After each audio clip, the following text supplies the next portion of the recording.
il y a quelque chose que j'ai commencé par faire sur mon compte Fundedness et puis ça marche bien, ça marche bien. Regardez ce capture.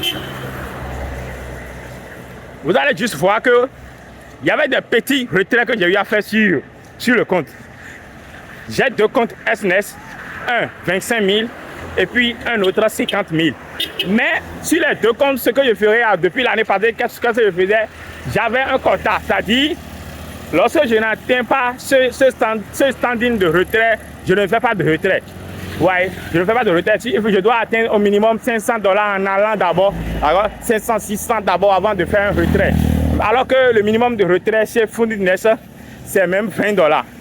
Et qu'est-ce qui m'arrivait?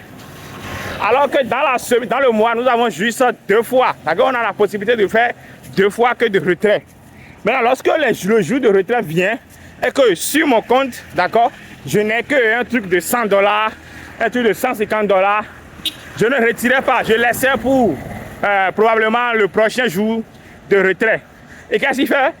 Au prochain jour, là, peut-être que je suis encore en drawdown, ou bien c'est encore compliqué, tout. Et je ne retirais rien. Mais lorsque j'ai commencé cette année, vous voyez, l'année est un peu compliquée. Tout le monde le sait. Et puis voilà, parfois je terminais mon mois à $150, $200, 180, mais je ne le retirais jamais. Je disais que c'est trop petit. Ah. Maintenant, lorsque je suis resté presque de janvier jusqu'à mars, je ne fais aucun retrait parce que je ne retirais pas le petit sous. Et à partir de fin avril, j'ai décidé de commencer par retirer peu importe la somme que je trouve. Ouais. Et vous allez voir que j'ai retiré les petits sous, mais je ne publiais pas parce que bon, nous sommes sur les réseaux sociaux. Si tu dis maintenant que tu as fait un retrait de $150, les gens vont dire, oh, ça c'est quoi ça, quel retrait ça? Donc pour ne pas m'embêter, je gardais mon truc en stand-by. Mais hier, j'ai fait encore un retrait de 180 trucs du genre. Et je vois que en mai déjà, j'ai déjà dépensé $500.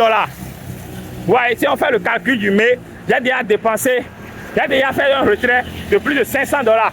Parce que j'ai accepté de faire ces petits retraits-là, de ne plus laisser ça sur le compte. Vous devez comprendre que le compte de trading, ce n'est pas un compte bancaire. Ne laissez pas votre profit sur ça. Lorsque vous travaillez jusqu'à le jour de retrait vient, regardez sur le compte. S'il y a quelque chose de la retirer, même si c'est $30 retirés, $30 c'est beaucoup, ça fait 15 000 retirés. Même si c'est pas $500, petit retiré, ouais, ce que ça a donné.